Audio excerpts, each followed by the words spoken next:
युधिष्ठिर है, दुर्योधन है, द्रौपदी है, गांधारी है, कुंती है, धृतराष्ट्र है, अर्जुन है, भीम है, कृष्ण है, ये सब ऋग्वेद में है। ऋग्वेद के 200 मंत्रों को गणपति मुनि लेते हैं। इन 200 मंत्रों को ये एक अलग प्रकार से व्याख्यान करते हैं, ये दिखाने के लिए कि महाभारत की पूरी कथा जो है ये ऋग्वेद में है।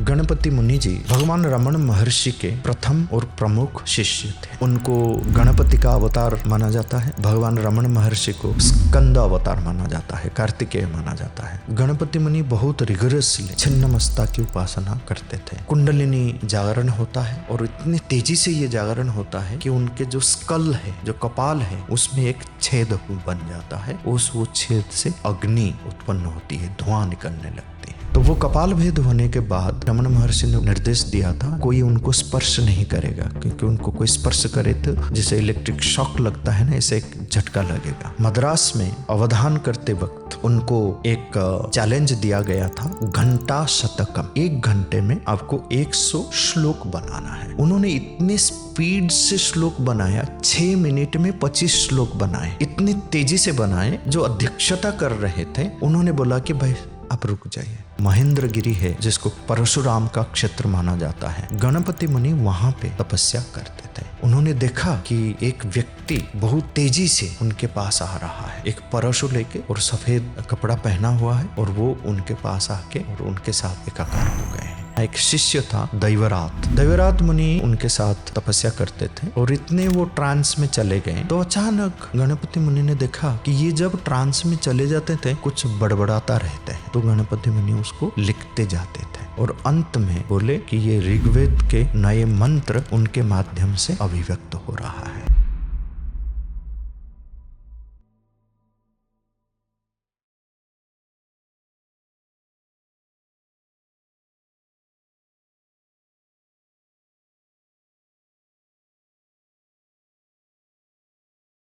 आचार्य जी प्रणाम, आपका फिर से हमारे कार्यक्रम में स्वागत है। जितनी भी बार आप आते हैं, हमारी चर्चाएं होती है, इतने गहरे गहरे विषय पर चर्चा होती है, और हर पॉडकास्ट के अंत में आप एक विषय छोड़ के चले जाते हैं। फिर उस पर मंथन करता हूँ, देखता हूँ, सोचता हूँ, और बस यही मन करता है कि कितनी जल्दी इस पर बात हो जाए और कितनी जल्दी हमारे दर्शक इस विषय के बारे में जान जाए। संस्कृत पर जब हम बात कर रहे थे तो आपने अवधान के विषय में बताया था। इतनी अद्भुत एक शक्ति हमारे पास है जिसको हमें रिवाइव करना है। फिर हमने अवधान के विषय में बात की तो हमें गणपति मुनि जी के बारे में पता चला। उनके विषय में जब आपने बताया और शोध किया, आपके मैंने आर्टिकल्स पढ़े, तो आज के समय में अगर देखा जाए तो जैसे महर्षि वाल्मीकि जी और वेद व्यास जी थे, तो आज के समय में उस स्तर का अगर कोई कवि, फिलोसोफर, दार्शनिक हुआ तो गणपति मुनि जी हुए, और अवधानी भी हैं एक प्रकार से। जैसे वो कहा जाता है ना कि जो अध्यात्म में जाता है तो ऐसे ही लोग होते हैं, उनको कुछ आता नहीं है, वो तो सब छोड़ चुके होते हैं। अध्यात्म में जाना मतलब ऐसा देखा जाता है कि कुछ ना करना हो, जीवन से आप बेकार हो चुके हैं तो अध्यात्म रास्ता है। बहुत से लोगों, क्योंकि मैंने एक लोगों के साथ किया था तो उन्होंने यही बताया कि अभी अध्यात्म में वही लोग उनके आश्रम में आते हैं जो जीवन से हार चुके हैं, डिप्रेस्ड हैं। लेकिन गणपति मुनि जी एक ऐसा अ, व्यक्तित्व है जहाँ पर दिखता है कि अध्यात्म में कितनी शक्ति है। वो अवधानी भी हैं, वो कवि भी हैं, वो रचनाकार हैं। अ, मंत्रों की रचना उन्होंने की, श्लोकों की रचना की। तो उनका विषय जो है वो मुझे लेना है, और जिस प्रकार से आपने उनके विषय में हमें बताया है तो मैं चाहता हूँ कि दर्शक भी जाने। तो पहले हम यहीं से प्रारंभ करेंगे कि गणपति मुनि जी कौन हैं। बहुत अच्छी बात है। और हमारे देश में, हमारे ऋषि परंपरा में ऐसे ऐसे ऋषि लोगों का जन्म हुआ है और होता रहता है, होता रहेगा भी, जिनके बिना भारत भारत ही नहीं है। भारत की सभ्यता का जो आधार है, मूल है, ये यही ऋषि परंपरा और इन ऋषियों का ही जो दान है, जो देन है, तो इसी ने ही हमारे सभ्यता का, संस्कृति का आधार, अध्यात्म का आधार बनाया है। मेरा परिचय गणपति मुनि जी से होता है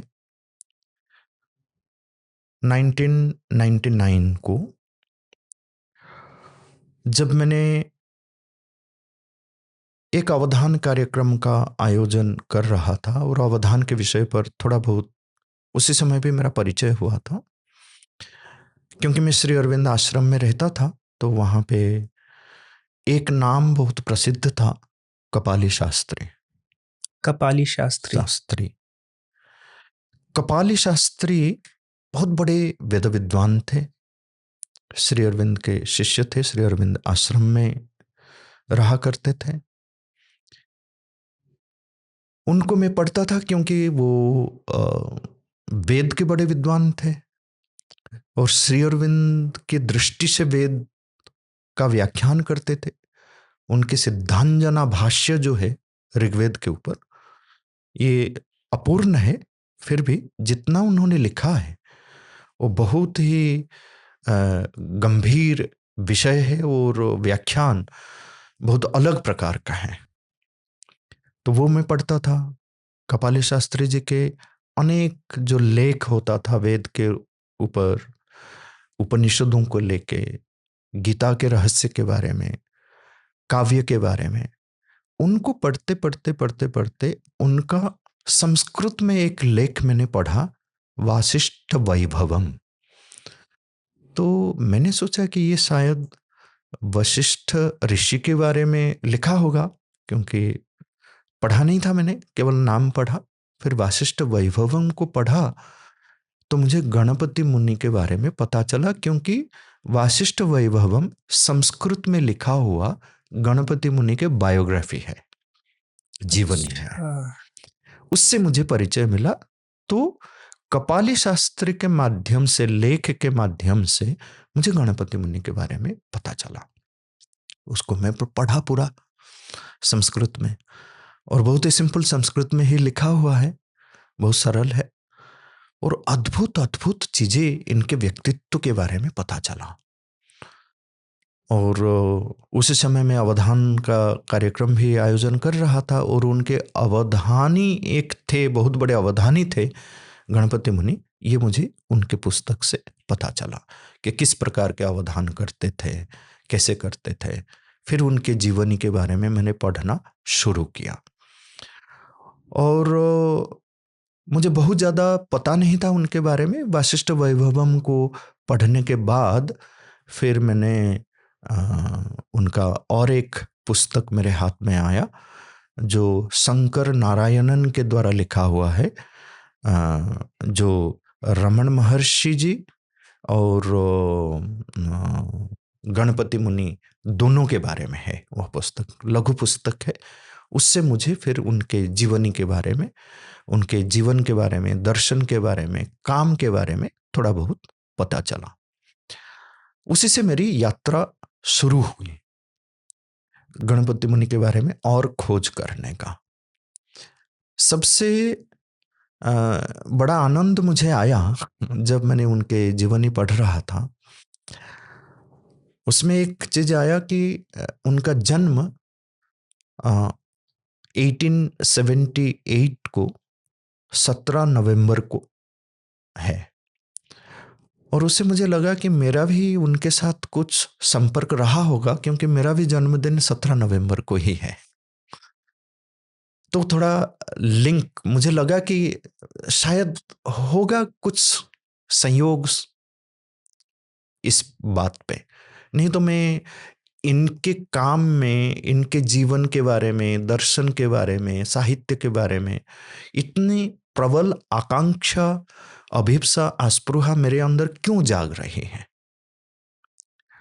तो ये मैं पढ़ता था तरह तरह की पुस्तकें, और उनका अवधान कला के बारे में मैं ज़्यादा थोड़ा सा रिसर्च करने लगा। फिर एक अद्भुत बात हुई, 2002 की बात है।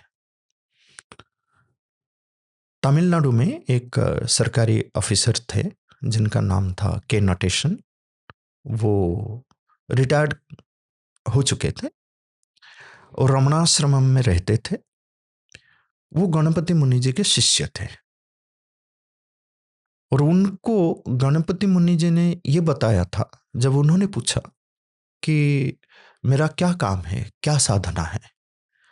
गणपति मुनि जी बोले कि देखो, जितना भी मेरा संस्कृत का लेख है, तो उसको तुम पढ़ो और लिखते रहो। तो उन्होंने गणपति मुनि जी के जितना लेख था उसको संग्रह किया और उसी को एक अपने नोटबुक में वो लिखते रहते थे। और उनका एक संकल्प ये था, ये तो मैं लिखता आ रहा हूं, पर उसको कभी ना कभी पुस्तक के रूप में ये सब प्रकाशित होना चाहिए।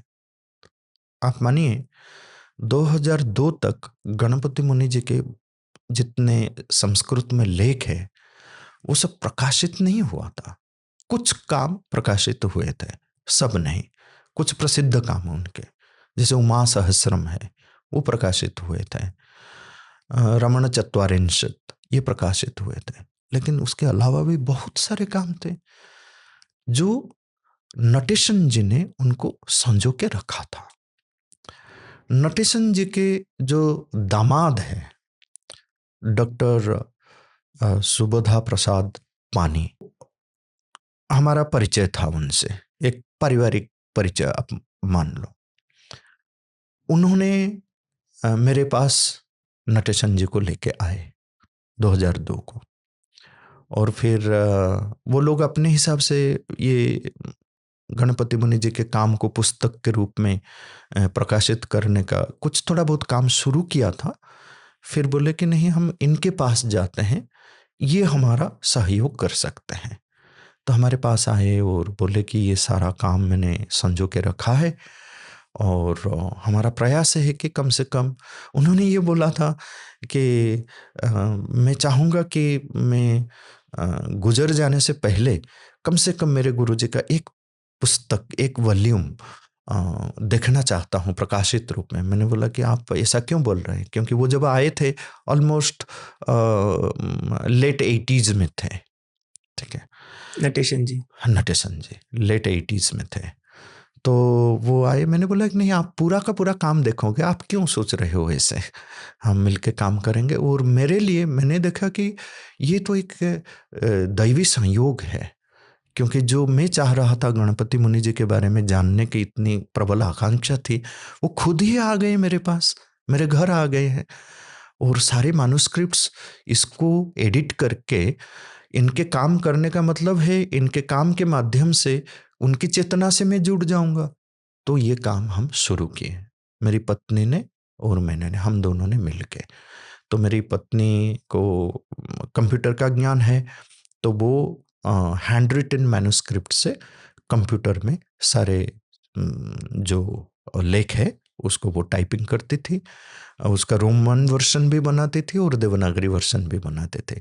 पहले टेक्नोलॉजी इतना नहीं था उस समय कन्वर्ट करने का, और हर चीज़ को दोबारा टाइप करना पड़ता था, दोबारा प्रूफ रीडिंग करना पड़ता था, और यही सब हम करते थे। और हम निस्वार्थ भाव से सेवा के रूप में इस काम को हमने अपने ऊपर लिया था, हम दोनों ने। तो ये काम अब 2002 से शुरू होकर 2009 तक गए, और 2009 को 11वां वाला वॉल्यूम जो है मैंने नटेशन जी के हाथ में पकड़वाया। और वो फिर एक बार बोले कि अब और कितना काम बाकी है। मैंने बोला कि जितना काम आप दिए थे वो तो सब हो चुका है, और अब कुछ नहीं है। 12वां वाला जो वॉल्यूम है वो इंडेक्स वॉल्यूम है, उसमें मैं देख लूँगा उसको, क्योंकि वो उसमें गणपति मुनि जी का लेख जितना आप दिए थे वो सब कंप्लीट हो चुका है। बड़े खुश हुए। फिर बोले कि अब तो मेरा काम हो गया, फिर मेरा अब आगे को रहने का फिर क्या अर्थ है। तो फरवरी के महीने में पुस्तक हम पकड़ाए थे, अब मानो मार्च एंड और अप्रैल तक फिर वो शरीर छोड़ दिए। तो मुझे ये भाव आया जब मुझे खबर आया कि वो शरीर छोड़ दिए हैं, मेरा तो मतलब चेतना ग्रैटिट्यूड से भर गया भगवान के प्रति कि देखो, एक व्यक्ति का एक संकल्प था कि अपने गुरु का संपूर्ण काम को वो देख सकें, और उस काम में मैं माध्यम बना, और मुझे ही माध्यम बना के एक पूर्ण जीवन वो जिए। एक पूर्णता उनके मन में ये आई जाने से पहले कि नहीं, ये काम पूर्ण होगा। उनके भी भीतर कितना ग्रैटिट्यूड होगा, कितने अपने गुरु की कृपा रही होगी। और वो गुरु कृपा का मैं भी एक भागी हूँ, जो कि मेरे माध्यम से ये हो पाया। तो ये बात को सोच के जब भी सोचता हूँ, हृदय, मन, प्राण, चेतना कृतज्ञता से भर उठता है कि चलो हम एक दैवी काम में योगदान दिए और उसका माध्यम बने। तो इसी प्रकार मेरे गणपति मुनि जी के काम में उनके साथ, उनके जीवन, उनके दर्शन, उनके काम को बार बार पढ़ना पड़ता था, प्रूफ रीडिंग करना पड़ता था। ये सब करते करते करते करते उनके संपूर्ण चेतना, संपूर्ण दर्शन के साथ जैसा मेरा एक बहुत अच्छा सा संबंध बन गया। तो इसी प्रकार ये संबंध बना गणपति मुनि जी के साथ। अब प्रश्न उठता है कि ये गणपति मुनि जी थे कौन? वो आंध्र प्रदेश में उनका जन्म हुआ है 1878 को 17 नवंबर। एक कलवरई विलेज है जहाँ पे उनका जन्म हुआ। उनके जन्म की भी जो कहानी है अद्भुत है। उनके पिताजी और माताजी एस्पायर करते थे कि एक बच्चा हमारा होए, और जब वो कंसीव हुए उस समय एक वो मंदिर में गए थे। उनके माताजी, वो जो उनके पिताजी गए थे मंदिर में, और यहाँ पे अ, उनके घर में उनके माताजी नरसमांबा, उनके पिताजी थे नरसिम्हा शास्त्री। तो ये एक सपने में देखते हैं कि वो किसी एक सूर्य मंदिर में उपस्थित है, और वहाँ पे एक देवी एक ज्योति लेके उनके पास आ रहे हैं, और सीधा सीधा ये ज्योति जो है ये इनके गर्भ में प्रवेश कर जाता है। फिर उसके बाद वो कंसीव होते हैं, और उनके पिताजी को ये लगता है, उनको भी एक सिमिलर अनुभव होता है काशी में। उस समय वो काशी में थे। तो उनको ये लगता है कि स्वयं गणपति मुनि, स्वयं अग्नि गणपति के रूप में हमारे घर में आ रहे हैं। इसीलिए उन्होंने उसी समय ही तय कर लिया था कि उनका नाम गणपति रखा जाएगा। और उनके जन्म से ही ये लगता था कि ये बड़े तेज है और बड़े विद्वान बनेंगे, और उसी प्रकार उनके शिक्षा दीक्षा घर में ही शिक्षा दीक्षा हुई। उनके पिताजी, उनके दादाजी प्रकाश शास्त्री और नरसिम्हा शास्त्री, ये उनको पढ़ाते थे। संस्कृत के व्याकरण, साहित्य, वेद, वेदांग, ये सब बचपन से वो पढ़ते थे, और इसी प्रकार उनकी शिक्षा आगे बढ़ती रही। फिर आगे चलकर वो कैसे इतने बड़े कवि बने, योगी बने, तपस्वी बने, एक ऋषि बने, और उनका क्या योगदान था, और ये सब के ऊपर हम आगे चलकर फिर बात करेंगे। पर उससे पहले मैं ये भी बताना चाहता हूँ कि गणपति मुनि जी भगवान रमण महर्षि के प्रथम और प्रमुख शिष्य थे। भगवान रमण महर्षि का नाम बहुत लोगों ने सुना होगा, पर गणपति मुनि के नाम कम लोग सुने होंगे। और ये जो भगवान रमण महर्षि, ये जो नाम है, ये उनका पहला नाम नहीं था। ये नाम गणपति मुनि ने ही रखा है। पहले उनको लोग ब्राह्मण स्वामी के नाम में जानते थे। और गणपति मुनि जी जब 25 साल के उम्र के थे, उस समय तक वो एक प्रतिष्ठित कवि के रूप में, तब तक उनको काव्यकंठ उपाधि भी मिल चुका था, और वो बड़े कवि के रूप में, विद्वान के रूप में, उपासक के रूप में वो जाने जाते थे। फिर भी उनके मन में कुछ असंतुष्टि थी। मतलब खुद के तपस्या को लेके वो इतना संतुष्ट नहीं थे। तो वो जब ब्राह्मण स्वामी के पास पहुंचे और उन्होंने ये बोला कि सारे शास्त्र में पढ़ चुका हूं, जैसे जैसे तपस्या करने की जो हमारी परंपरा है, वो तपस्या भी मैं कर चुका हूं, कर रहा हूं, फिर भी मुझे नहीं लगता है कि तपस्या का क्या अर्थ है ये मैं जान गया हूं। मतलब उनके जैसे बड़े तपस्वी ये बोल रहे हैं, इतने तपस्या करने के बाद भी तपस्या का अर्थ ही नहीं मुझे पता है। मुझे नहीं लगता है कि तपस्या के अर्थ को सही तरीके से समझ के मैं तपस्या कर रहा हूं। तो आप मेरा मार्गदर्शन करिए और मुझे बताइए कि मैं कैसे तपस्या करूं। क्यों ये असंतुष्टि मेरे भीतर है कि ये पूर्णता मुझे प्राप्त नहीं हुई है, ये पूर्णता की ओर मैं कैसे आगे बढ़ूं। तो फिर गणपति मुनि उन्हें कहते हैं कि जो अहम है, हम बोलते हैं अगर अहम ब्रह्मास्मि, ये अहम के मूल को ढूंढ निकालना, ये तपस्या है।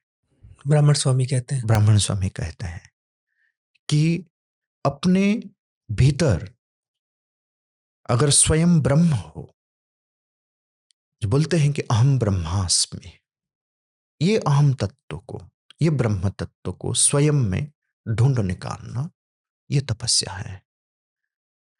किसी भी मंत्र का जब हम उच्चारण करते हैं, इस मंत्र के साथ जब हमारा तादात्म्य बन जाता है, जब हम एकात्म हो उठते हैं और उस स्पंदन में जो पवित्रता है, उस स्पंदन में जो शक्ति है, वो शक्ति जब हमारे चेतना में समाहित हो जाती है, तब मानो कि तपस्या हो रही है। ये कोई नई बात नहीं है। ऐसा नहीं कि पहली बार भगवान रमन महर्षि ने ही ये बात कही है। ये तो सनातन तत्व है, यही तत्व है, यही सत्य है। पर एक सद्गुरु जब इसी बात को दोहराता है, सद्गुरु का जैसे शक्ति है, जो शक्ति है, जो आध्यात्मिक शक्ति है, जो योग शक्ति है, जो तपशक्ति है, वो शिष्य के चेतना में अपने आप प्रवेश करती है इन संदेश के माध्यम से। तो तब गणपति मुनि जी के भीतर एक अलग प्रकार का भाव उगता है, अलग प्रकार की ऊर्जा, जैसे कि उनमें शक्तिपात हुआ है, गुरु की कृपा हुई है। तो आगे चलकर वो तपस्या के मार्ग में और भी निमग्न हो जाते हैं और गंभीर रूप से अपनी तपस्या के काम को वो आगे बढ़ाते हैं। फिर भगवान रमण महर्षि के मार्गदर्शन में वो अपने जीवन की तपोमय जीवन को वो आगे बढ़ाते रहते हैं। और इसमें और एक बात है, भगवती की कृपा वो मानते हैं, दैवी कृपा मानते हैं कि ये दैवी कृपा के बल से मेरा भगवान रमण महर्षि से मिलन हुआ है, भगवती जगदम्बा की कृपा से ये मिलन हुआ है, मेरे गुरु से वो मिलाए हैं। तो मैं कृतज्ञता कैसे ज्ञापन करूं? वो कृतज्ञता ज्ञापन करने के लिए उन्होंने ये संकल्प लिया कि भगवती के नाम में मैं एक काव्य रचना करूंगा और उसमें 1000 श्लोक होंगे। ये 1000 श्लोक को मैं भगवती उमा के नाम पर समर्पित करूंगा और ये मेरे गुरु के प्रति, भगवती कृपा के प्रति मेरी कृतज्ञता होगी। तो जो उमा सहस्रम, उनके जैसे बोलते हैं ना, उनका सर्वश्रेष्ठ कृति वही है, मैग्नम ऑपस जिसको कहते हैं, वो उमा सहस्रम है। 1000 श्लोक है उसमें। तो वो 1000 श्लोक वो भगवती उमा को समर्पित कर कर लिखते हैं। ये उमा सहस्रम जो है, ये बहुत एक अध्यात्म परक काव्य है और उसमें काव्य भी है, अध्यात्म भी है और तंत्र शास्त्र का जो सार तत्व है वो भी है। अगर तंत्र को तंत्र विद्या को, तंत्र शास्त्र को, श्री विद्या की उपासना को कोई समझना चाहे वो उमा सहस्रम को पढ़कर भी समझ सकता है। ठीक है। तो जितने भी 10 महाविद्याएं हैं, ये 10 महाविद्याओं को आप इसके भीतर भी आप पाएंगे उमा सहस्रम में। और ये उनके जो गुरु के साथ जो मिलन हुआ उसकी कृतज्ञता ज्ञापन करते हुए उन्होंने ये काव्य को लिखा था। अब थोड़ा उनकी रचनाओं के विषय में बताइए कि क्यों हम उनको महर्षि वाल्मीकि जी, वेदव्यास जी, कालिदास जी के समकक्ष रख रहे हैं। जब ये उम्र 10 साल के थे जी, तब उनका पहला जो काव्य है, छोटा सा काव्य है, भृंग संदेश।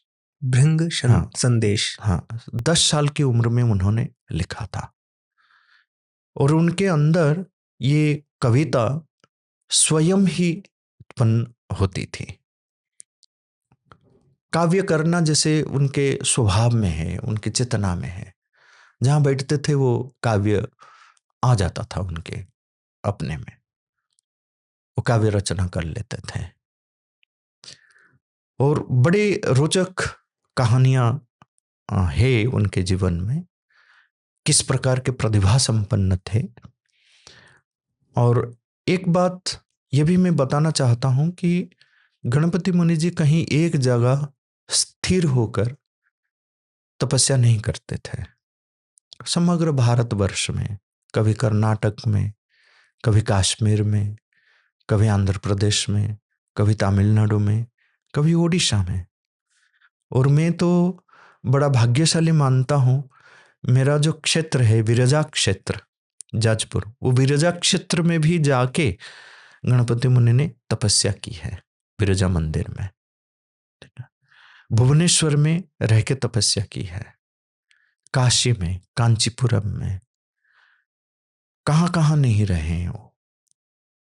और हर जगह वो जाते थे। पंडिचेरी भी आए थे, उसके बारे में भी मैं आगे थोड़ा बताऊंगा कि कैसे उनका संबंध हुआ श्री अरविंद के साथ। और जब वो पंडिचेरी आश्रम में आए उस समय क्या हुआ, ये भी बड़ी रोचक कथा है, उसके बारे में हम बात करेंगे। तो ये जहां जहां जाते थे अपने कवित्व से, अपने अवधान सामर्थ्य से सब कुछ उनका देते थे, सब कुछ उनका देते थे। तो काशी में पहुंचे, बड़े बड़े विद्वान लोग भी मतलब उनका सम्मान करते थे कि क्या काव्य वो करते थे। फिर वहां वो पढ़ते थे भी लोगों से, क्योंकि उनको जानना भी था बहुत सारी चीजें। तो वहां से एक परमिशन लेटर लेके, उस समय जैसे शलाका परीक्षा होती है, जगह जगह शास्त्रार्थ होता था। शास्त्रार्थ में फिर प्रमाण पत्र दिया जाता था लोगों को। तो इस प्रकार की एक परीक्षा नवद्वीप में, नदिया नवद्वीप में होता था। तो वहां पे गणपति मुनि जी को काशी में ये बोला गया कि आप वहां जाइए। तो वहां से वो परमिशन लेके वहां पहुंचे नवद्वीप में। फिर नवद्वीप परीक्षा में प्रवेश पाना भी बहुत कठिन बात है। संयोग बस जो भी हो वो वहां तक वो पहुंचे। एकदम दुबला पतला, इतने कम उम्र के बच्चे हैं। तो वहां पहुंचने के बाद भारी सभा है। तो वहां वो बैठ के, जैसे मंच के ऊपर बैठे हुए हैं बड़े बड़े विद्वान लोग, अंबिका दत्त वहां पे सबसे अध्यक्षता वो करते थे, वहां पे सबसे बड़े विद्वान हैं वो। तो गणपति मुनि ने जो उनके पास बैठे थे उनको ऐसे मतलब पूछा कि ये कौन है, उनको परिचय नहीं था। तो अंबिका दत्त ने देख लिया तो उन्होंने कविता में अपना परिचय देके उनको बताया कि सत्वर कविता सविता गौडो हम कश्चित अंबिका दत्ता। कि मतलब काव्य करने में सत्वर कविता सविता, सविता का मतलब है सूर्य है। जैसे सूर्य के सामने कोई टिक नहीं सकता, कविता के क्षेत्र में मेरे सामने कोई टिक नहीं सकता ऐसे, ऐसे भाव आता है। इसको कई प्रकार से इंटरप्रेट किया जा सकता है। मतलब ये कवि सूर्य थे, कविता सविता सत्वर कविता सविता गौड़ो हम गौड़ देशी हूं और कश्चित अंबिका दत्ता, मतलब अपना नाम भी बता दिया अंबिका दत्ता। तो फिर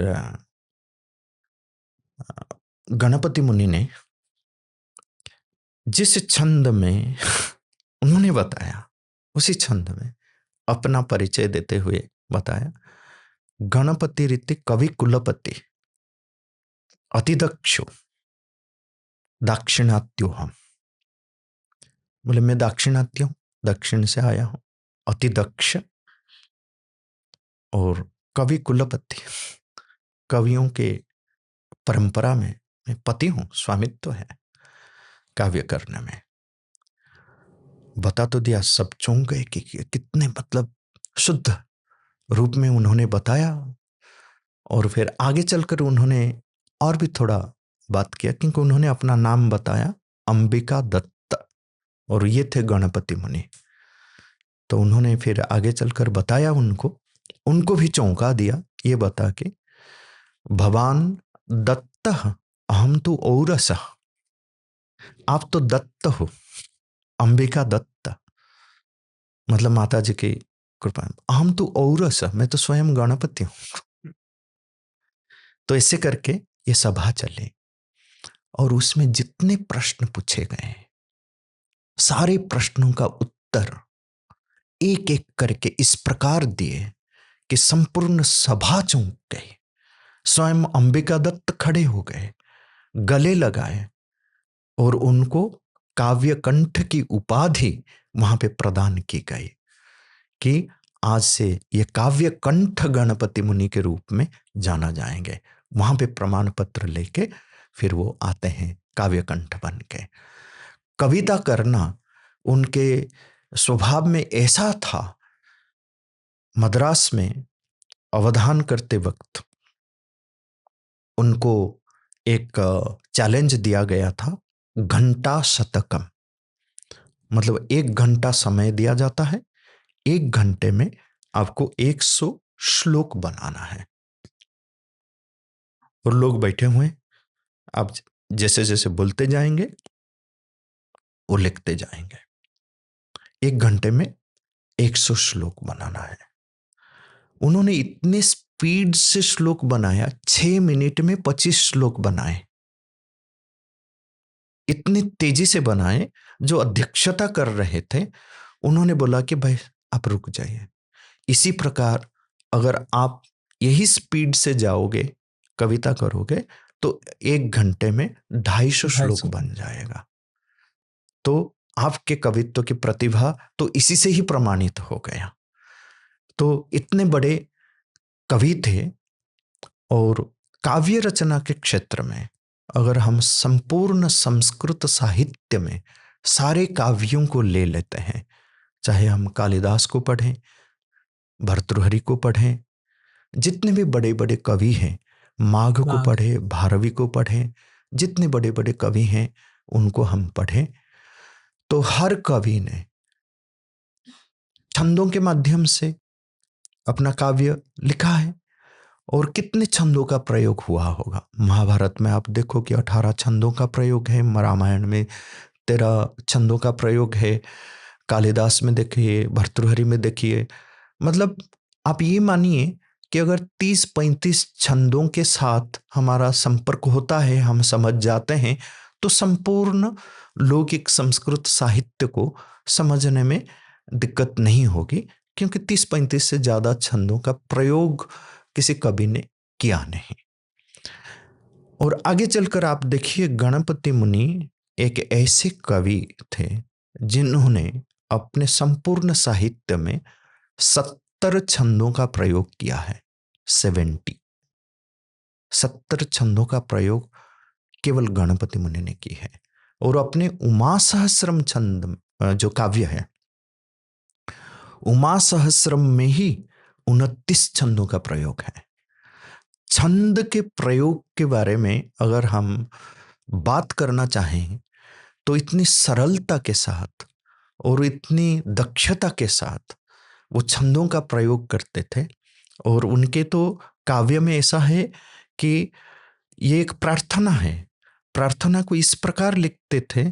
और जो अंतिम प्रार्थना होती थी, अंतिम श्लोक जो होता था, एक सेक्शन अगर वो लिख रहे हैं, एक स्तबक, 25 श्लोक में एक स्तबक बनता है, तो एक स्तबक अगर लिख रहे हैं, जैसे कि उन्होंने उमा सहस्रम लिखा, ठीक है, तो उसमें 100 श्लोक में बांटा। जैसे शतक, 10 शतक है, तो हर शतक में 4 स्तबक है, तो 40 स्तबक है वहाँ पे, ठीक है।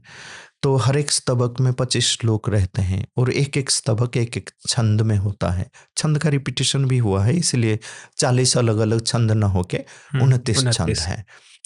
तो अंतिम श्लोक एक एक स्तबक का जिस छंद में लिखा हुआ है, उस छंद का नाम अंतिम श्लोक में भी डाला जाता था।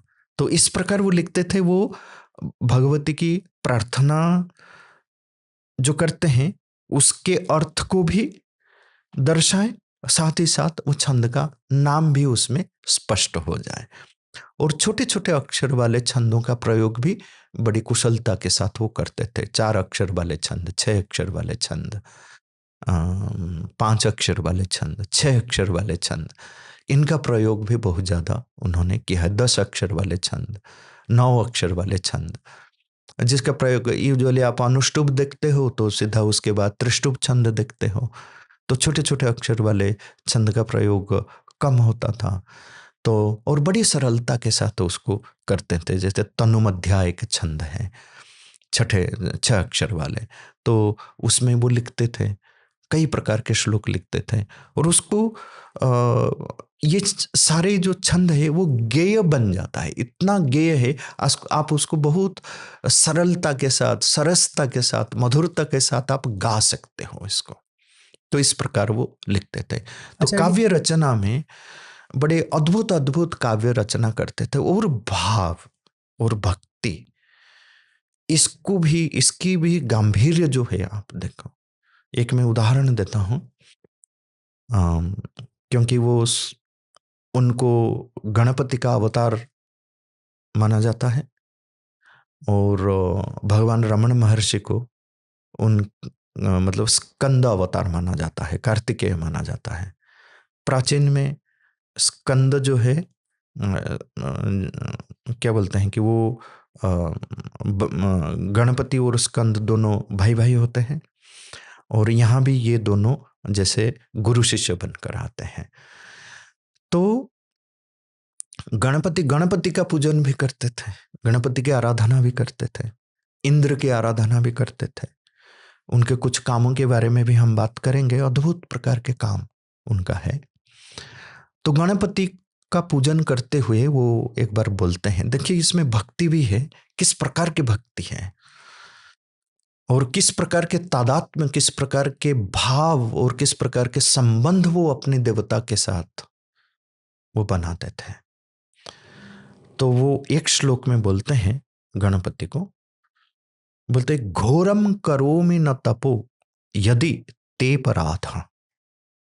हे गणपति, मैं अगर घोर तपस्या करने में असमर्थ हूं तो ये अपराध आपका है। किम प्रेरणम न कृतवान असि रुद्रसूनो, मैं आपका पूजा करता हूं और आप मुझे प्रेरित नहीं करते हो तपस्या करने के लिए।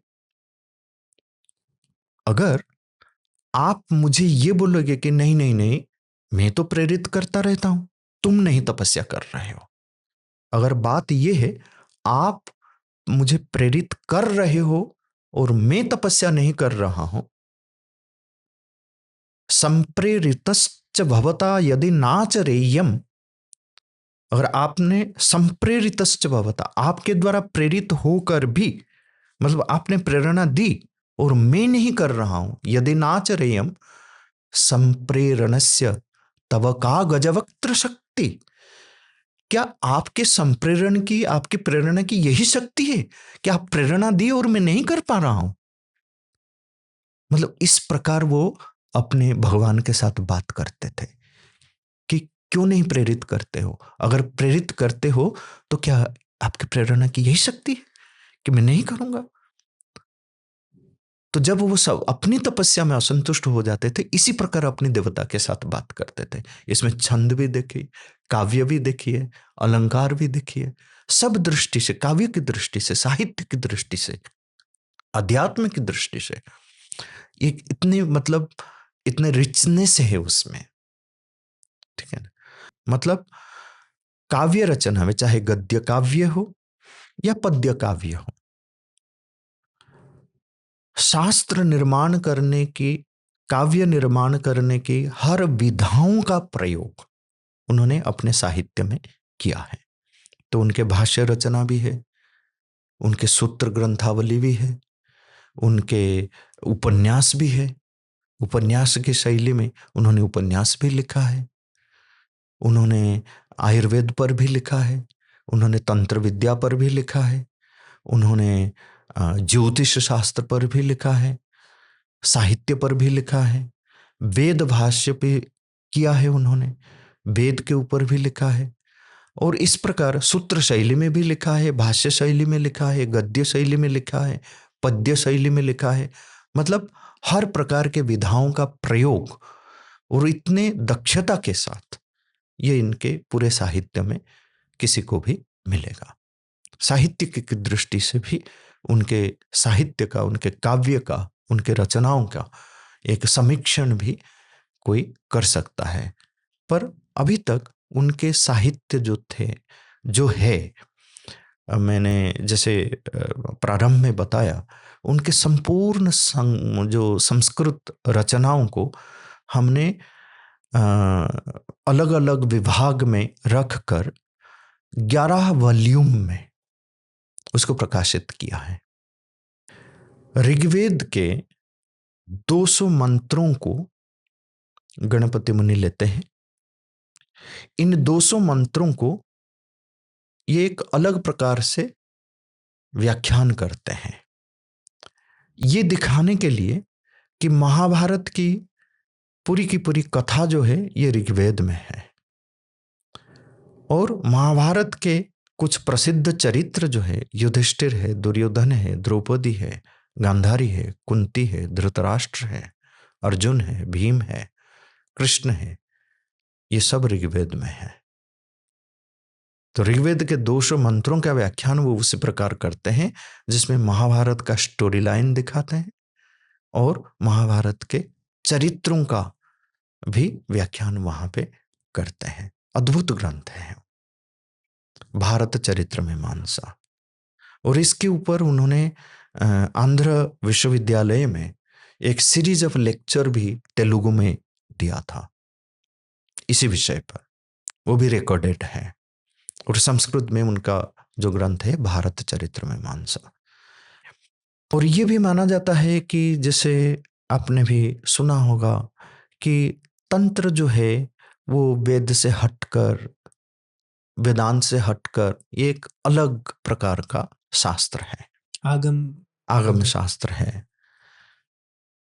पर गणपति मुनि ने पहली बार वेद, वेदांत और तंत्र, इनका समन्वय स्थापन किया।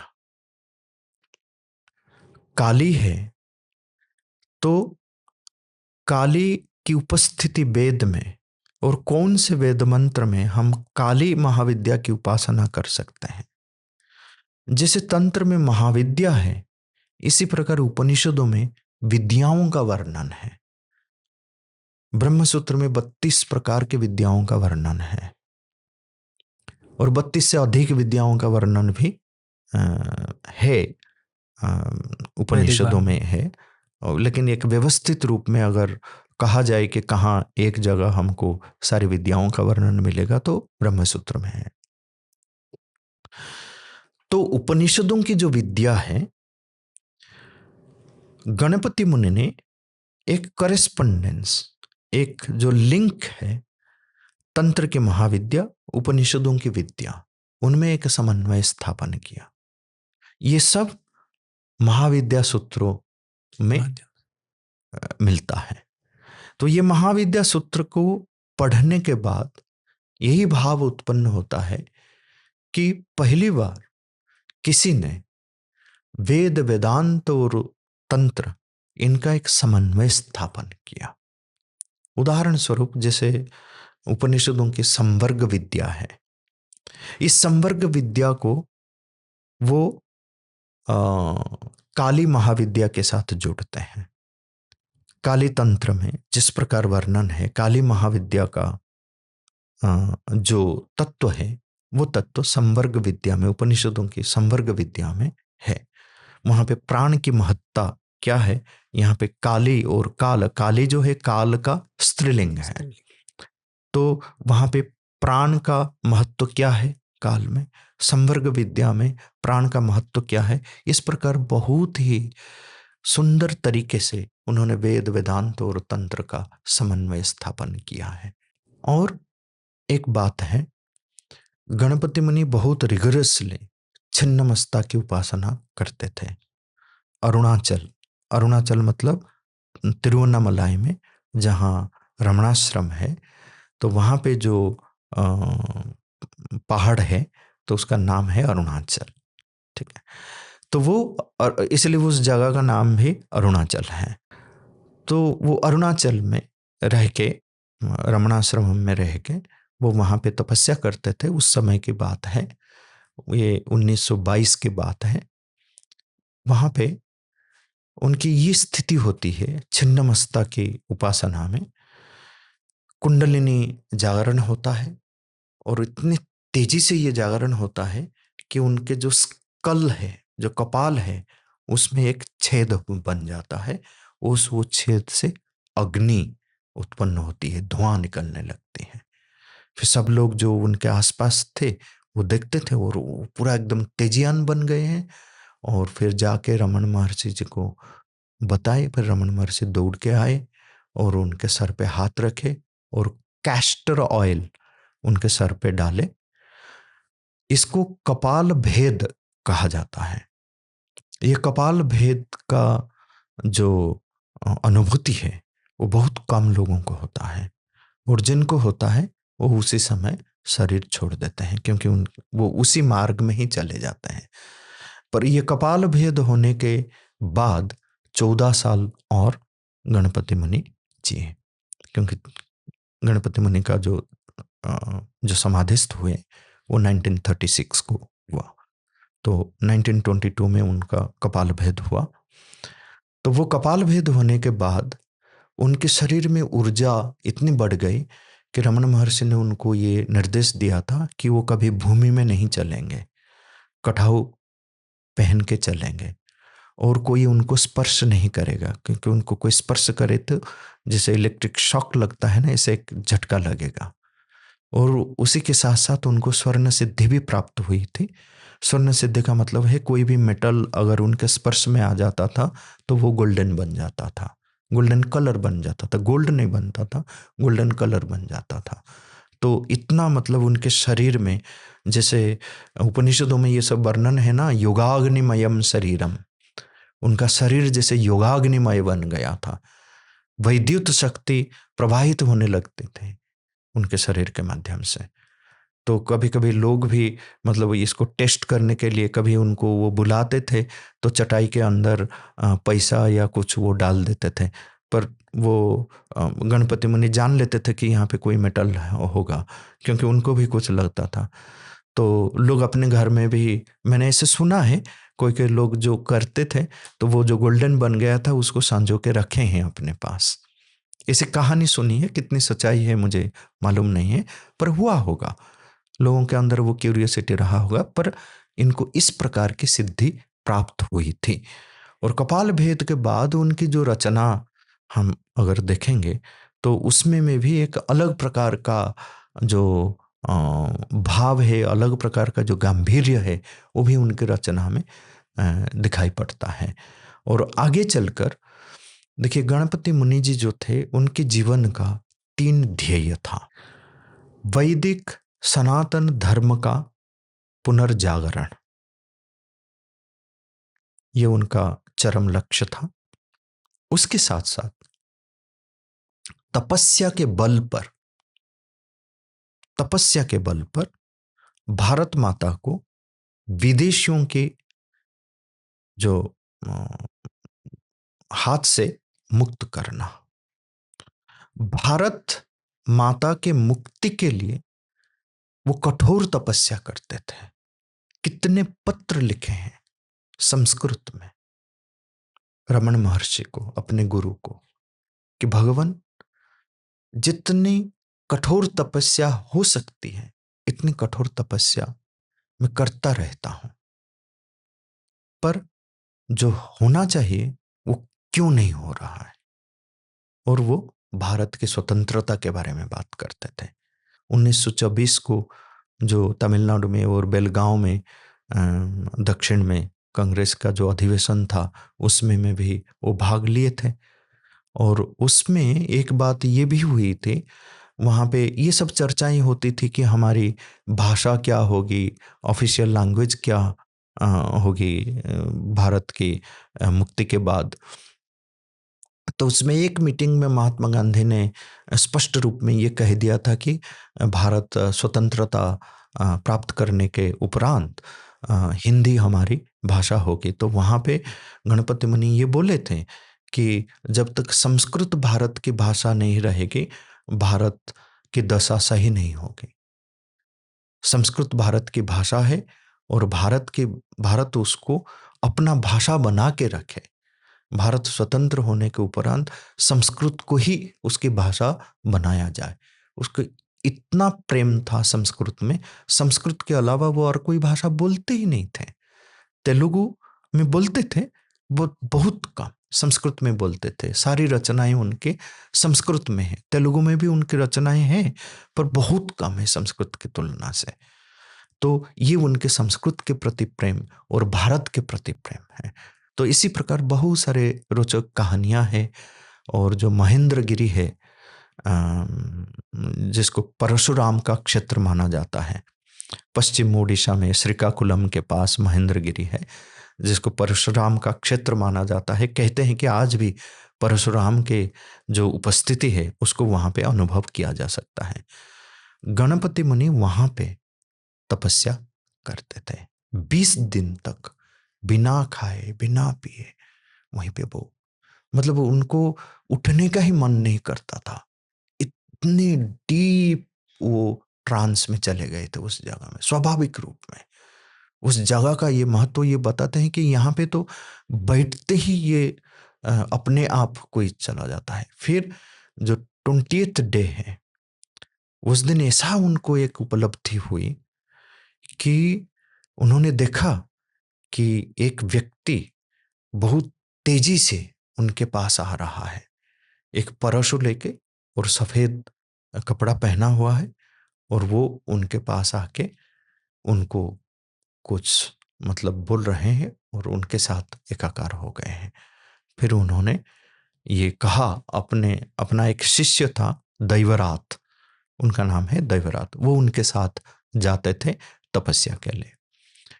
तो वहां पे उनको वो बताए कि दैवरात मुझे परशुराम सिद्धि प्राप्त हो गए, परशुराम का दर्शन, साक्षात दर्शन हो गया और उनसे ये शक्ति भी प्राप्त हो गई। और परशुराम शक्ति का अर्थ ये है अद्भुत ऊर्जा, शुद्ध ऊर्जा, और जिसमें अन्याय अधर्म ये सबको मिटा देने का जो सामर्थ्य है वो सामर्थ्य उनके भीतर आ गया।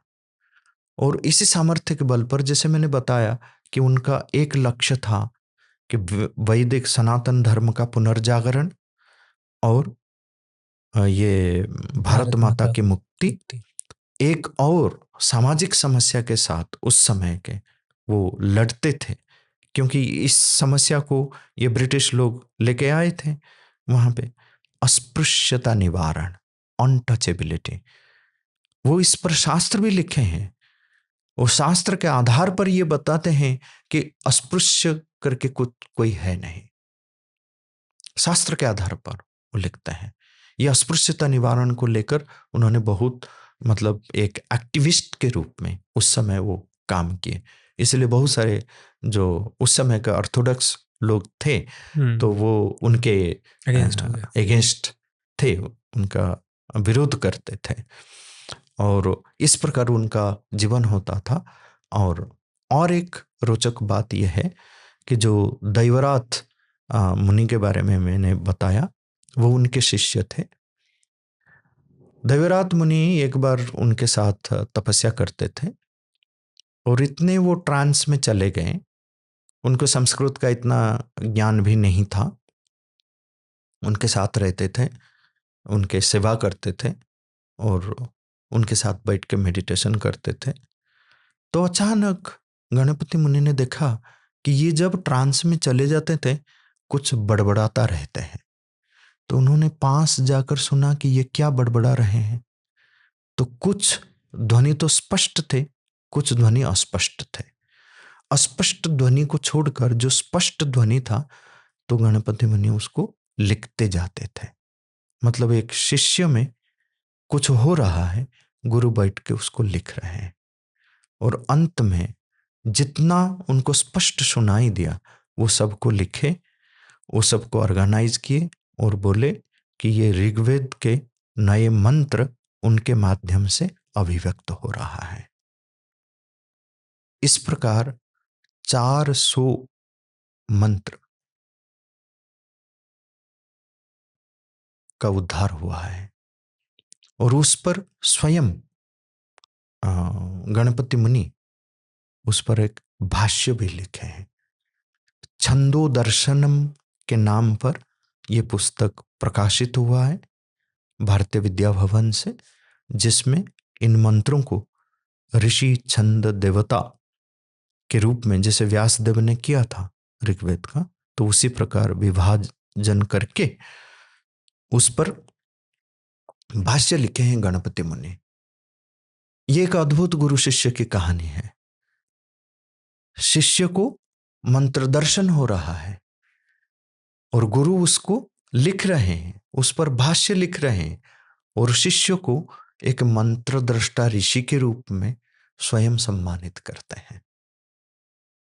तो इस प्रकार अनेक रोचक कहानियां उनके तपस्या को लेके, उनके अवधान सामर्थ्य को लेके, उनके अध्यात्म शक्ति को लेके, उनके काव्य सामर्थ्य को लेके, उनके सामाजिक समस्याओं का परिहार, जो समाधान देने को लेके अनेक प्रकार के रोचक कहानियां उनके जीवन में है, उपलब्ध है, जो उनके बायोग्राफर्स लोगों ने लिखा है। और विशेष करके उनके शिष्य जो कपाली शास्त्री थे, अपने वासिष्ठ वैभवम में अनेक प्रकार की जो कहानियां हैं उनको समावेश किए हैं उसमें।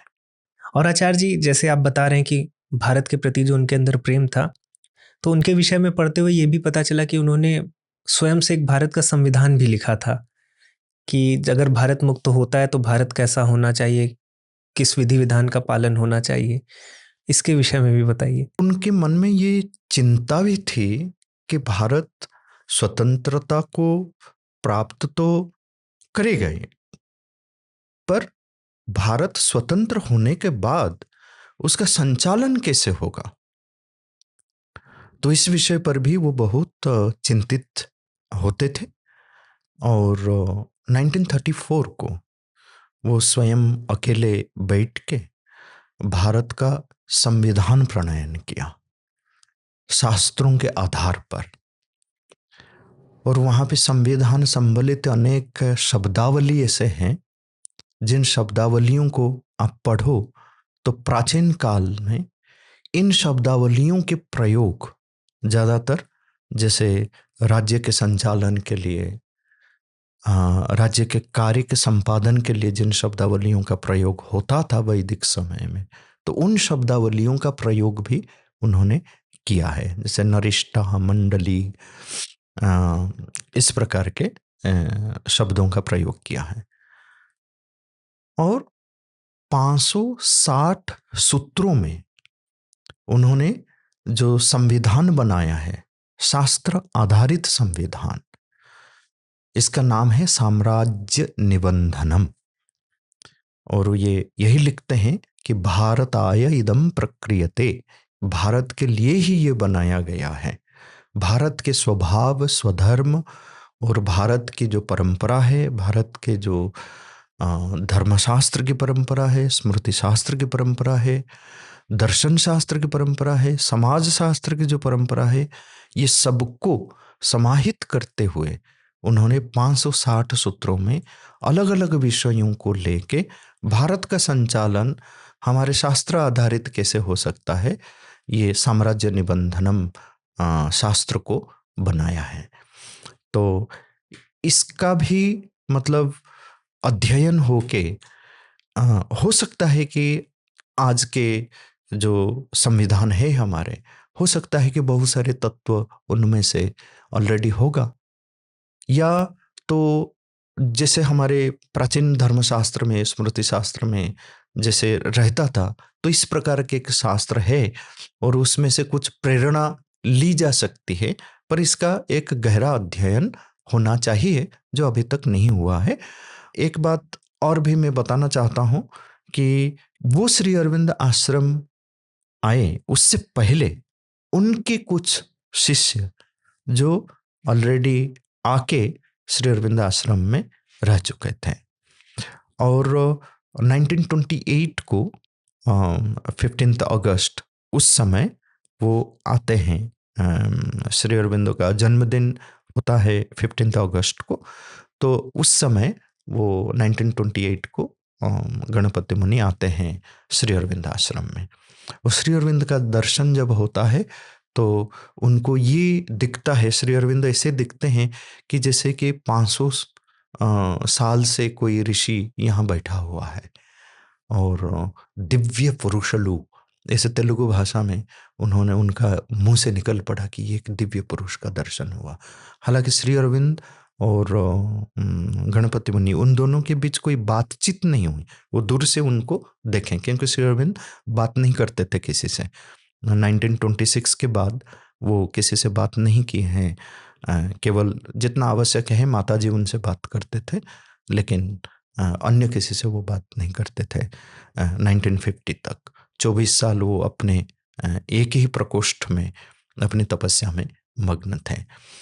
लेकिन माता जी के साथ श्री माता जो स्पिरिचुअल कोलैबोरेटर थे श्री अरविंद के, उनके साथ कुछ सेशंस गणपति मुनि के हुए हैं। उनके साथ बैठ के वो मेडिटेशन करते थे, और माता जी ये बताए हैं कि जितनी सहजता से ये मुनि चेतना के उच्च स्तर पर चले जाते हैं, जहाँ जहाँ मैं चली जाती हूँ वो बहुत सहजता से वो चले जाते हैं।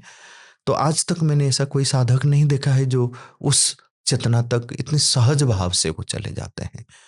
पर कहने का मतलब ये है, वो कहीं भी जाते थे, चाहे वो भुवनेश्वर में रहे, कर्नाटक में रहे, कांचीपुरम में रहे, काशी में रहे या कश्मीर में रहे, कहीं भी वो गए हैं, तो वहाँ कुछ ना कुछ वो भगवती की कृपा से वो काम करते थे, काव्य रचना करते थे या शास्त्र लिख डालते थे। वो संस्कृत में कुछ ना कुछ वो लिखते रहते थे। तो इसी प्रकार उनके शिष्य लोग ने सारे काम को इकट्ठा करके संजो के रखे थे, तो जिसके कारण आज हम गणपति मुनि के सारे कामों के बारे में, जो रचनाओं के बारे में हम जान पाते हैं। 1936 को वो बड़े थोड़ा सा अस्वस्थ रहे और वो अपने जगह रहना चाहते थे, पर उनको खड़गपुर में लिया गया है। खड़गपुर में एक आश्रम बनाया जा रहा था जहाँ पे वो रह सकें, अपना कुटीर बना के, आश्रम बना के। तो उसी समय वो अपने शरीर छोड़ दिए कुछ अस्वस्थता के कारण। फिर वहीं उनका 1936 को उनका देहांत होता है। तो ये कहानी है गणपति मुनि के, और ऐसे प्रचंड तपस्वी, कवि, दार्शनिक और एक समाज उद्धारक, समाज सेवक, और एक बड़े शिष्य भी थे और एक बड़े गुरु भी थे, और उन्होंने बहुत शिष्यों को भी बनाया है। और ऐसा नहीं कि अपने शिष्यों को अपने ही पास बांध के रखा, जैसे मैं बोलता हूं उनके बहुत सारे शिष्य उनके पास से आके यहाँ पे श्री अरविंद आश्रम में श्री अरविंद और माता जी के शरण लिए उनके पास रह गए। यूजुअली क्या होता है, गुरु अपने शिष्य को अपने पास बांध के रखता है, तो इस प्रकार के शिष्यों को पैदा किया है गणपति मुनि ने, और उनके अंदर इस प्रकार की जो कॉन्स्ट्रिक्टेड फीलिंग है, मतलब एक भावना है कि नहीं ये हमारा संप्रदाय है, ये हमारे गुरु है, हम उनसे ही टिक के रहेंगे, हम अलग गुरुओं को क्यों अपनाएंगे। तो इस प्रकार का भाव उनके शिष्यों में कभी नहीं रहा। तो इस प्रकार के गुरु शिष्य परंपरा को भी आगे वो बढ़ाते रहे। तो इनमें उनकी महत्ता है, इनमें उनकी विशेषता है। आचार्य जी, जैसे आपने बताया कि गणपति मुनि जी थे, तो हम देख पा रहे हैं, साफ साफ देख पा रहे हैं कि उन्होंने धर्म शास्त्र पर भी लिखा, काम शास्त्र पर भी लिखा है, संविधान पर बात की, तंत्र पर, दर्शन पर, वेद पर, आयुर्वेद पर, ज्योतिष पर, उसके बाद सामाजिक चेतना भी कैसे हम ऊपर कर सकते हैं। और ऐसा ही नहीं है, जैसे जब भी ऐसे विषय लेते हैं किसी महान व्यक्तित्व में, और विशेषकर अगर वो भारतीय ज्ञान परंपरा से है, तो पॉलीमैथ्स दिखते हैं हमें कि उनको मैथमेटिक्स भी आती है, विज्ञान भी आता है, दर्शन, ज्योतिष, अर्थशास्त्र पर भी बात कर रहे हैं, कला।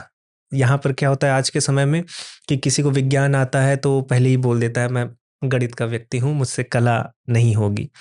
तो क्या भारतीय जो अभी वर्तमान हमारी शिक्षा प्रणाली है, या जिस तरह की भारतीय बोलें या उसे ग्लोबल बोलें, पॉलीमैथ्स को इतना सेलिब्रेट नहीं करती है। हम पिछले 20-25 सालों में, जैसे लियोनार्डो दा विंची थे, अगर हम वेस्ट की भी बात करें, तो पॉलीमैथ्स एक सेलिब्रेटरी फिगर होती थी कि इनको इतनी चीज़ें आती हैं। और आज भी मैं देखता हूँ जो गुरुकुल के बच्चे हैं, या जो जिनके घर में वैदिक परंपरा रही, उनके बच्चे थोड़ा कुछ तो गा ही देंगे। हमारे यहाँ ऐसा होगा कि बच्चे गा भी नहीं पा रहे हैं, स्कूल में भी इधर हो रहा है, मैथमेटिक्स अगर हैं तो मैथमेटिक्स में ही अच्छे हैं, तो और किसी विषय में इतने अच्छे नहीं हैं। तो ये जो हमारे ऋषि मुनियों में दिखता है कि विषय कोई भी हो उसमें वो पारंगत दिखते हैं। तो ये प्रणाली क्या हम पुनर्जीवित कर सकते हैं? क्या अभी हमारे शिक्षा प्रणाली में चेंजेस आपको लगता है करना चाहिए कि हम पॉलीमैथ्स भी पैदा कर पाएँ, केवल एक विषय के ज्ञाता ही ना रह जाएँ? ये अवश्य ही, हमारे गुरुकुल की परंपरा ऐसी ही थी। हमारे अध्ययन अध्यापन की परंपरा केवल गुरुकुलों में नहीं, परिवार में भी इसी प्रकार की व्यवस्था थी।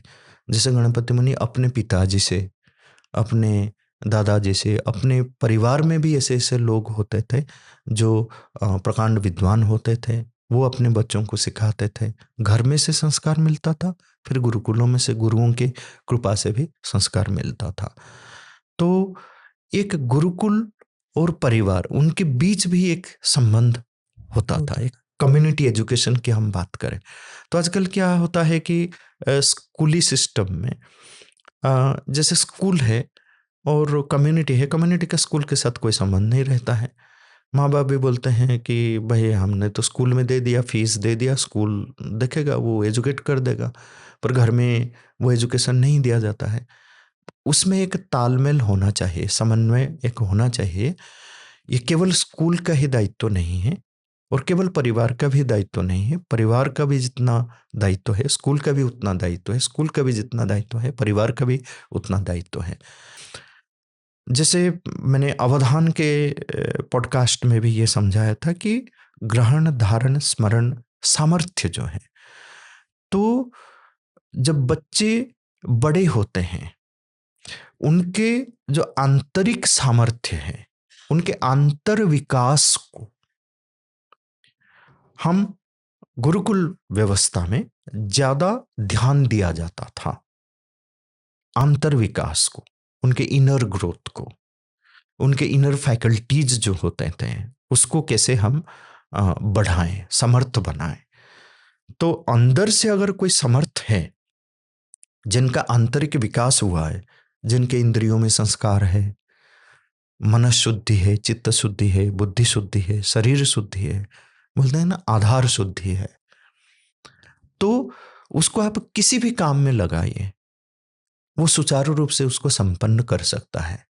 वो एक साथ एक कवि भी बन सकता है, एक मैथमेटिशियन भी बन सकता है, एक एथलीट भी बन सकता है, एक अच्छा संगीतज्ञ भी बन सकता है। तो ये जो व्हाट इज द की, आगे जो हम बनना चाहते हैं, जीवन के चरम लक्ष्य को जो हम प्राप्त करना चाहते हैं, उसके लिए कुंजी क्या है, माध्यम क्या है, उसको अगर हम पकड़ के हमारी शिक्षा व्यवस्था का हिस्सा बनाएंगे तभी एक हम समर्थ देश, समर्थ परिवार, समर्थ समाज व्यवस्था हम बना सकते हैं। और इनमें ऋषि मुनियों का योगदान बड़ा है, चाहे आप भगवान रमण महर्षि की बात करें, गणपति मुनि की बात करें, श्री अरविंद की बात करें, रामकृष्ण परमहंस की बात करें, स्वामी विवेकानंद की बात करें। इस समय के मतलब आधुनिक समय में जितने भी बड़े बड़े योगी मुनि ऋषि लोग थे, समाज सुधारक थे, क्रांतिकारी लोग थे, हर क्षेत्र में वो क्रांति पैदा करते थे। तो केवल शास्त्र के क्षेत्र में नहीं है, आप श्री अरविंद को भी देख लीजिए, अध्यात्म के क्षेत्र में जो क्रांति लाए, राजनीति के क्षेत्र में भी वही क्रांति लाए। जैसे जिस प्रकार उन्होंने वंदे मातरम पत्रिका में लिखते थे, ब्रिटिश लोग हिल जाते थे, पूरे भारत इकट्ठा हो जाता था उनके लेख को पढ़ के। विज्ञान के क्षेत्र में भी, साहित्य के क्षेत्र में भी उनके सावित्र के काव्य जो है, कितना बड़ा क्रांति वो लाए काव्य के क्षेत्र में, कविता के क्षेत्र में, राजनीति के क्षेत्र में। तो ऋषि लोगों के भीतर यही चेतना विकसित होता है कि ये किसी भी क्षेत्र में अपना योगदान देना चाहेंगे और योगदान देते हैं, उसमें वो उस स्तर तक पहुंच जाते हैं, एक क्रांति पैदा कर देते हैं। तो इसीलिए हमारी ऋषि मुनि परंपरा को सम्मान देना, उसी के अनुगुण अपने जीवन को बनाना और हमारी समाज व्यवस्था, हमारे देश की संचालन की व्यवस्था, हमारे शिक्षा व्यवस्था अगर इसी के अनुगुण होए, ऋषि मुनियों की जो परंपरा है, हमारे जो सभ्यतागत मूल्यबोध है, हमारी जो संस्कृति है, तो उसी के अनुगुण अगर बने तो हम अवश्य ही, जैसे हमारा प्राचीन भारत था, जिस प्रकार हम इस मानव जाति का मार्गदर्शक बनकर आगे बढ़ते थे, फिर उसी प्रकार हम आगे बढ़ते रहेंगे। और भारत का आगे बढ़ने का अर्थ ये है कि मानव जाति का आगे बढ़ना। भारत अगर विकसित होता है, विकास की ओर बढ़ता रहेगा, तो मानव जाति भी विकास की ओर बढ़ता रहेगा, क्योंकि ये अध्यात्म की भूमि है, पुण्य भूमि है, देव भूमि है, तपस्थली है, तपस्या की भूमि है। यहाँ पे जिस समस्या का समाधान होता है पूर्ण विश्व में, वो समस्या का समाधान अपने आप हो जाएगा। आचार्य जी, बहुत बहुत धन्यवाद कि आपके माध्यम से आज एक विशिष्ट और बहुत महान विभूति के विषय में पता चला, और एक आशा जगी कि ऐसा ही नहीं है कि भारत में ऋषि मुनियों का जन्म होना बंद हो गया है। ऐसे ऋषि मुनि हमारे बीच में हैं। ये हमारा कार्य है कि हम उनसे प्रेरणा लें, उनके कार्य को आगे बढ़ाएं। जिस प्रकार से आपने गणपति मुनि जी के कार्य को आप लेकर आ रहे हैं, उनको एक जगह लाना, उनको पब्लिश करना, और जिस प्रकार से उनके विषय में हमें पता चला है, तो दर्शकों को भी प्रेरणा मिलेगी। और मैं चाहूँगा कि हम कुछ अभी प्रोवाइड करें, चाहे आर्टिकल्स या छोटी मोटी चीज़ें जो हमारे पास अवेलेबल है, जिससे दर्शक पढ़ पाएँ, कि उनके विषय में और शोध कर पाए। और जो चीज़ उन्होंने की है कि आज हम उनको एक उस लेवल पर रख रहे हैं जहाँ पर हम महर्षि वाल्मीकि और वेद व्यास जी की बात करते हैं कि वो वेदों से भी बहुत, और उन्होंने वेद मंत्र के दृष्टा ऋषि जैसे शिष्यों के साथ वो रहे। तो इसके साथ इस पॉडकास्ट को मैं यहीं पर समाप्त करूँगा, और दर्शकों को भी यही प्रेरणा मिले कि इस तरह की महान विभूतियों से वो सीखें और अपने बच्चों के जीवन में और अपने जीवन में इस संस्कार को धारण करें। धन्यवाद आचार्य जी, आपका बहुत बहुत धन्यवाद जुड़ने के लिए। नमस्कार।